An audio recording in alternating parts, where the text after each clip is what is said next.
La période d'interculture qui précède le tournesol permet la mise en œuvre de couverts végétaux. Pour réussir ces couverts végétaux, leur implantation est une phase primordiale. Et la réussite de cette implantation repose sur un choix de période de semis et le choix d'un mode de semis adapté à chaque situation. Avant tournesol, on a 3 périodes de semis possibles pour implanter les couverts. Des semis précoces, tout de suite après la récolte de la culture précédente, des semis intermédiaires et des semis tardifs jusqu'à fin septembre, début octobre. Chacun présente des avantages et des inconvénients. Les semis précoces permettent aux couverts de se développer, mais il faut parvenir à les faire lever, souvent dans des conditions chaudes et sèches de l'été, alors que les semis plus tardifs offrent des conditions de levée plus favorables pour les couverts, mais permettent un développement minime ou alors reportent la date de destruction du couvert dans des périodes moins favorables d'intervention.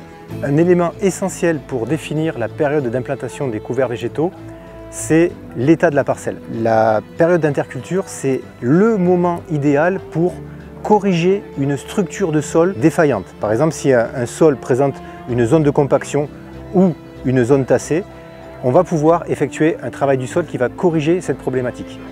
Ensuite, l'interculture qui précède le tournesol, notamment la période estivale, est aussi un moment privilégié pour lutter contre certaines adventices indésirables, par exemple les vivaces ou certaines adventices estivales problématiques, en réalisant des faux semis réguliers. L'ensemble de ces opérations, intervention sur adventices problématiques et travail du sol, peuvent retarder la mise en place des couverts. Dans ces cas de figure, il faut trouver le bon compromis entre les bénéfices que peut apporter le couvert au système de culture et la réussite, la sécurisation de la culture suivante. Une fois qu'on est calé sur la période d'implantation des couverts végétaux, on doit choisir les espèces adaptées à cette période d'implantation et la période de développement qui va suivre derrière. Mais le choix des espèces fait appel à de nombreux critères de décision.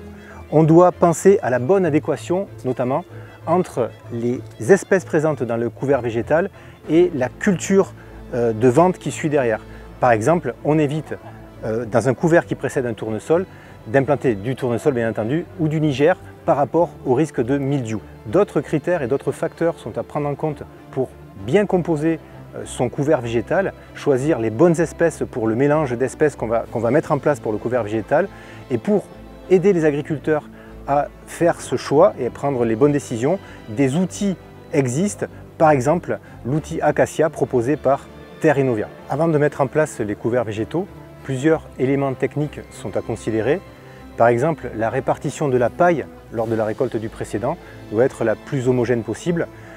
On doit s'intéresser aussi au désherbage qui a été pratiqué dans la culture précédente. Certaines molécules peuvent avoir un effet inhibiteur sur les couverts végétaux. On pense au sulfonylurée. Donc des éléments techniques à anticiper. Concernant le matériel de semis, les semoirs de type semi-direct ou les semoirs classiques sont tout à fait adaptés à la majeure partie des graines qu'on utilise pour les couverts végétaux. On peut citer aussi, comme mode de semis, le semis à la volée dans la culture précédente, mais cette pratique, qui est certes rapide et peu onéreuse, présente l'inconvénient de donner des résultats plutôt irréguliers. Enfin, un des enjeux majeurs pour réussir les couverts végétaux, c'est de s'adapter aux conditions sèches rencontrées lors de l'implantation. Pour ça, 2 pistes de réflexion. Tout d'abord, diversifier les dates de semis, en d'autres termes, ne pas mettre tous ses œufs dans le même panier. Et deuxièmement, essayer d'avoir une approche raisonnée du travail du sol pour maintenir le mieux possible l'humidité en surface du sol.